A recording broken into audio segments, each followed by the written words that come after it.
Everyone, welcome to video 4 of the 5-part trading series. Before we get underway with this one, I just want to ask you guys to subscribe. The more subscribers I get, the more momentum I'm building with the channel. So if you're liking these videos, please subscribe. It helps me out a lot. If you're looking to learn to trade in a cool little introduction way, I've got the bootcamp, 30-day bootcamp. I email you with a task to do and a lesson every single day for the next 30 days so you can be a successful trader in that period of time. Really good for beginners that really want to go in a slow, controlled pace and not dive into the deep end too much. But if you're willing to back yourself and get involved, have a look at my day trading mastery. I'll walk you through how the platforms work, as well as have really 7 powerful trading strategies that I use myself. Both links are below. Now, the first 3 videos, we've talked about picking a stock. It's a leader in its industry and how it moves throughout the day. We went on to have a look after that and seeing how it works compared to other stocks within that same industry, as well as the overall market, before having a look at key points of support and resistance. Today, we are looking at adding lagging indicators onto our analysis to see how this stock really moves. So lagging indicators, as the name suggests, they're indicators of the stock price and where the stock may be headed and getting information, but it's lagged behind the actual stock price. That'll make a bit more sense in just a second. So to continue the theme, I'm going to carry on looking at Afterpay. So I'm going to pull up the full screen here. So the first thing we want to do is we just want to get an overall view of what's happening for the stock for the year. So we go to our 1-year chart and we can see, without putting too much in there, that is pretty much in an uptrend. But the first thing I want you to do is pull up the 1-year chart just on Yahoo Finance Works, or your trading platform is also good, and add in indicators. I want you to go to moving average. And for this time chart, for this period, I want you to have a 50, and I want you to change simple to exponential. They are quite similar, but exponential just favors recent time frame more often. I teach a bit more of that in my mastery course. And then the next indicator, I want you to go moving average again, but this time I want you to put it as 200, change it to black or whatever color you like, and make sure we change to exponential, just so we have a good comparison there. So we've got the 1-year chart. Each one of these represents 1 day. Now, what we have here is what's called the 50-day moving average. This is the average price of the stock over the last 50 days. The 200-day moving average is the average price of the stock over the last 200 days. Now, this is something that's called the golden crossover. So when this purple line, or the 50 moving average, goes above the 200, that's a buy signal. And as you can see here, it really crossed over at that $39.50 mark. And since then, it hasn't looked like going back. And if you'd have bought in here, you'd still be holding up to the $100 mark because the purple is still above the black. Now, the opposite's also true. If the purple goes below the black, like it has here, you'd want to sell it, go short, because the momentum has been lost. Now, here's the challenge. Because it's a lagging indicator, it's actually lagging the time frame. As we can see here, when it crossed over at this point, it was at 39, well, let's call it $40 mark to make it simple.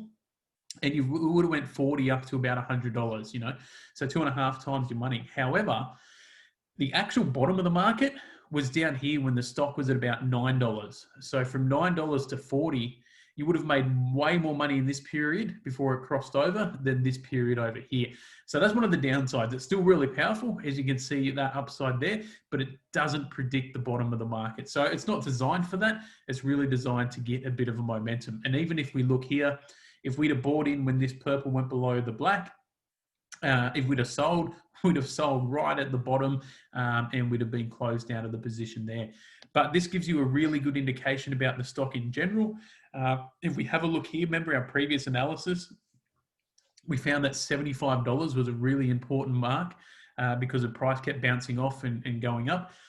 Well, it's highlighted that again here because that is bouncing off the 50-day moving average. So the moving average can act as support and resistance. So it's gone down and it hasn't gone below that, and it's bounced back up. So what we do with this analysis now is, first of all, it's at 100. We know that 95 is an interesting point. We know that that's a support area. But if it's going beyond there, we can see this purple mark on the right-hand side at 89.21. If we're going to take a short position, that's where we'd be targeting, 89.21.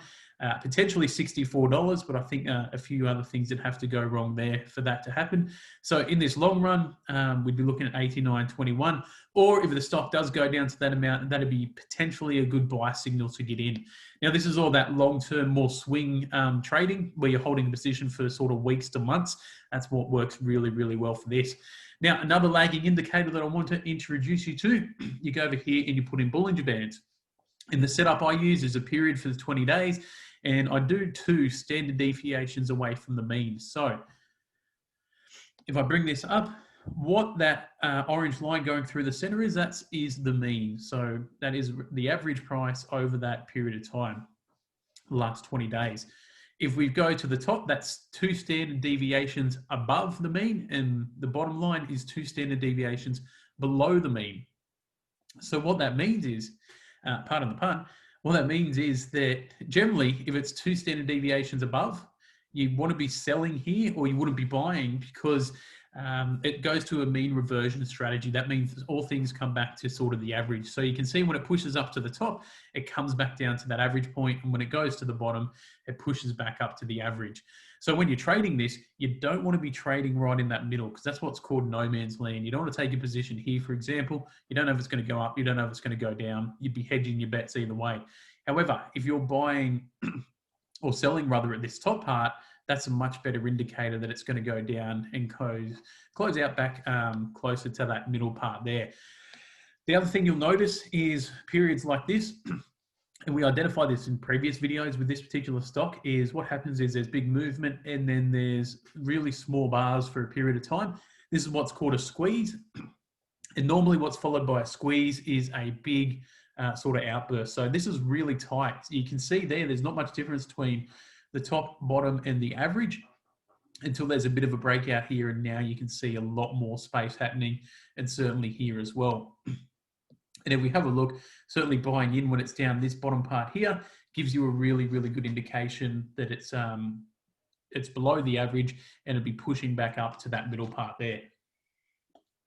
Of course, you can hold it for a bit longer and you know, ride that out for a period of time. A bit more advanced strategy is required around that. So if we go and add the 2 together, we might be able to get a really good indicator. So if we've got the Bollinger Bands up and we add in our moving averages, this is giving us a lot more information. It's a lot more powerful when we add multiple indicators together. I haven't found one indicator that is extremely strong on its own. If you combine some together, you're going to get really good bits of information. So if we're going back here, you know, we confirm that it's in the uptrend here. So potentially a good buy if we're doing short-term trades is when it's gone back. So what happens is when it's in an uptrend, it's going to go between the top and the middle part. See how it just goes consistently between the top and middle? So before I said don't trade this middle part, no man's land. That is true when you're just looking at Bollinger Bands by themselves. But when you have a lot more information, when it's in an uptrend, that's a good buy opportunity, because you think that the momentum's gone down to the average and then it's going to go back up. And as long as that purple is above the black line, it keeps doing that over and over again until we get this bit of period down here where it drops down and bounces off that moving average. But again, no trading strategy is 100%. So that's one of the times where it wouldn't have worked. But all these other times, it's looking really, really strong because the overall momentum is pretty powerful. Now, I'm going to reset all of that, and let's have a look at it on a day trading perspective. So we bring up the 1-day chart, go to either your preference, generally 5 minutes or 15-minute charts. I generally do 5 minutes if I'm day trading. And again, let's pull up the same, but this time with the moving average indicators, I'm only going to do 6 because it's a smaller time frame. It requires a bit more, smaller indicators. Same rules apply, exactly the same rules apply as before. So we're going to do 6 and we're going to do 18. And what we're looking for is a 6 to go above the 18 for momentum either way. So again, we can see here, this purple line at this point, it's gone above and we're riding the momentum all the way to the top. Now, how you actually trade this is you don't want to buy in when it's just crossing because you don't know whether it's going to go up or down. We can see the period here where it's just gone above. you know, at that point, you wouldn't want to get in there because there's no confirmation. For me, confirmation is what I call daylight. You want to see some kind of white space. So if we have a look at this example right here, at that market around $98.98 is when it actually touched. But I wouldn't get in here until about clear daylight up until that $100 mark, because that's where it's definitely in an uptrend, and you're, you know, reducing the risk of it going, you know, down and not being a fake breakout, as some of these can be. As you can see here, it's crossed, but it hasn't broken out, and actually it's gone down. So that's how you trade it. I'll wait for a bit of daylight. Again, you'd wait for a bit of daylight and for it to go through there. Opposite's true. Purple going down below the black, I wouldn't trade here. I'd wait till there's a bit of daylight and enter this position. And then as you can see, it goes down as well. So that's how you'd trade that. Again, way more powerful when we combine this with something else. And if we put the Bollinger Bands in, we'll keep this two standard deviations in for that. Now, this is giving us a lot more information just on a daily chart. So we're looking here on the 5th of November.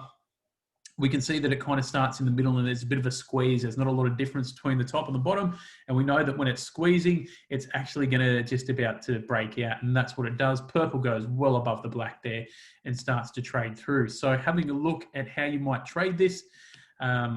So if we have a look here at this one on its own, we can see that the purple is just broken above the black line. So before I just said we wait for some daylight. We've got some clear daylight between the purple and the black. However, it's at the top of the 2 standard deviation Bollinger Band.